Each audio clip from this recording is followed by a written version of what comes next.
E aí, tudo certo? Sabe quando o código em C começa a virar um verdadeiro labirinto? Pois é, hoje a gente vai domar esse caos. Vamos transformar aqueles scripts gigantescos em módulos inteligentes usando funções e, de quebra, aprender a manipular texto como se não houvesse amanhã. Então, se prepara para colocar ordem, poder e muita clareza no seu código. E olha, para guiar a gente nessa jornada, estamos usando um material excelente do professor Alexandre Borges. Todo o conteúdo que vamos explorar hoje vem da base super clara e detalhada dele, então todo o crédito vai para ele, combinado? Beleza, esse aqui é o nosso roteiro de hoje. Primeiro, vamos dar uma olhada nos blocos de construção essenciais do código. Depois, a gente vai entender a diferença entre funções, que calculam coisas, e procedimentos, que executam ações. Na sequência, um mergulho no mundo das strings em C. E para fechar com chave de ouro, vamos abrir a caixa de ferramentas para manipular texto. Bora começar? Ah, essa sensação. Todo mundo que programa já passou por isso, né? O código começa todo organizado, bonitinho. E de repente, parece um novelo de lã depois que um gato brincou com ele. A função main vira um monstro, e achar onde uma lógica começa e onde termina vira uma missão quase impossível. Se isso soa familiar, pode relaxar que a gente vai resolver isso. Mas ó, a notícia boa é que tem uma chave para destravar esse caos todo. Programar de forma modular, usando funções e procedimentos, não é só uma técnica, é quase uma filosofia. É o que separa um código que simplesmente funciona de um código que é elegante, fácil de ler, de dar manutenção e o melhor de tudo, de reutilizar. Para construir um código limpo, a gente precisa primeiro entender os tijolos dele, certo? E toda função em C, não importa se ela calcula algo ou se executa uma tarefa, segue uma anatomia bem precisa, um ciclo de vida que garante que tudo funcione em perfeita harmonia. Vamos dar uma olhada nessa estrutura. Pensa nesses 3 passos como um contrato sagrado com o compilador. Primeiro, a declaração. É a promessa: "Ei, compilador, se prepara", porque existe uma função com este nome que vai fazer isso aqui. Depois, a chamada, que é a ordem. "Ok, pode executar, agora". E por fim, a definição, que é onde o trabalho acontece de verdade, o código detalhado que diz exatamente como a tarefa vai ser feita. Certo. Vamos para o nosso primeiro tipo de bloco. As funções que nos dão alguma coisa de volta. Eu gosto de pensar nelas como as calculadoras do nosso código.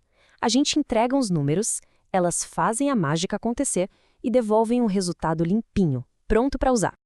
E a definição formal é essa aí. Uma função com retorno executa uma tarefa e, usando a palavrinha mágica return, ela devolve um valor para quem a chamou. Pensa bem, em vez de sujar a função main com um monte de cálculo, a gente encapsula essa lógica num lugar só. E o resultado pode ser um número, uma letra, qualquer coisa que o programa precisa para seguir em frente. E que analogia fantástica essa aqui! É exatamente como um liquidificador.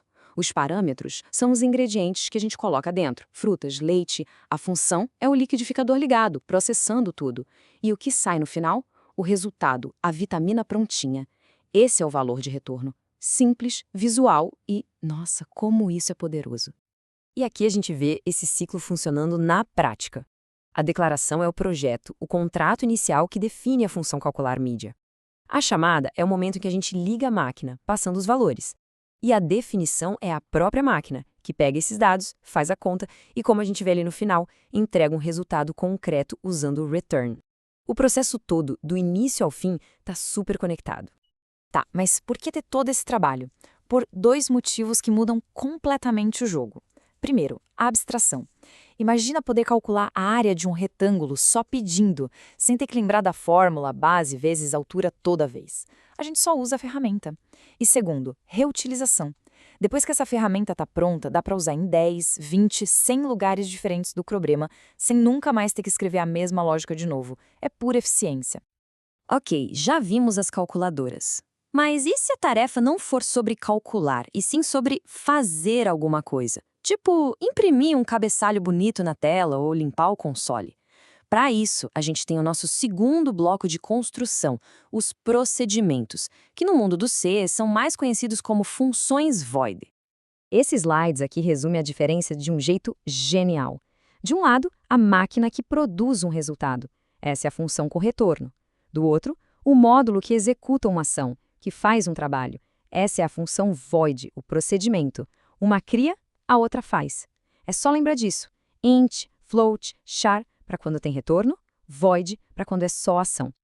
A definição é exatamente essa. O trabalho de um procedimento é ação pura e simples. Imprimir um menu, salvar algo num arquivo, mostrar uma mensagem de erro. Ele entra em cena, executa sua lista de tarefas e sai. Não tem um resultado para devolver, então não tem return com valor. A recompensa dele é a tarefa cumprida.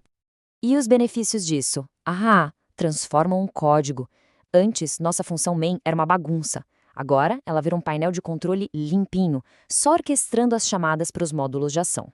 E com procedimentos como o exibir separador, a gente garante consistência. Cada linha, cada menu aparece do mesmo jeitinho, sempre, dando ao programa uma cara muito mais profissional. Agora que a gente já organizou nosso código em blocos lógicos, vamos falar de um dos tipos de dados mais importantes que esses blocos manipulam: o texto. Em muitas linguagens, uma string é algo bem simples. Mas em C, em C ela é um pouquinho mais interessante.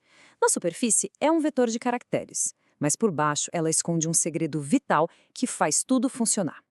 E aqui está o segredo, a grande mágica por trás de toda a string em C. O caractere nulo, o 0/0. Olha só que curioso. A palavra ola tem 3 letras, mas ocupa 4 espaços na memória. Por quê? Porque esse 0/0 no final age como um ponto final, um sinal de pare para qualquer função que esteja além do texto. Sem ele, o programa não saberia onde parar e seria além do lixo da memória, o que causa bugs terríveis. Esse carinha aí é o guardião da sanidade das strings. Ok, agora que a gente entendeu a anatomia de uma string, como é que se trabalha com ela de forma segura e eficiente? Felizmente, não precisa reinventar a roda. O C nos dá uma biblioteca padrão super poderosa, a string.h.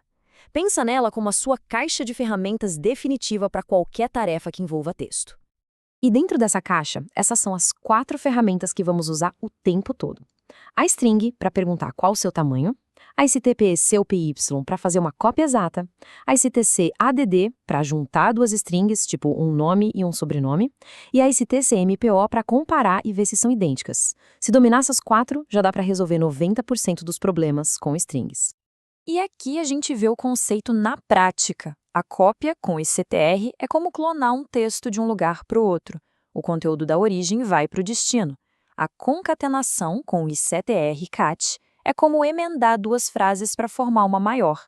E a comparação com ictr-mca é como perguntar: esses 2 textos são exatamente iguais? Se a resposta for sim, a função retorna 0.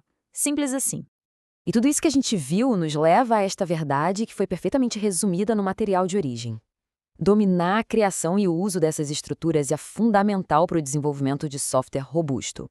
Sabe, não é sobre truques ou atalhos. É sobre construir uma base sólida para criar programas que não quebram, que são fáceis de entender e que podem crescer com o tempo. Então, vamos recapitular o que vimos. Aquele código todo emaranhado do começo, agora a gente tem o antídoto. Funções e procedimentos nos dão as ferramentas. Abstração para esconder a complexidade, reutilização para acabar com o trabalho repetitivo e organização para trazer clareza e paz de espírito para o nosso código. A caixa de ferramentas está completa. Com essa base sólida, as portas se abrem.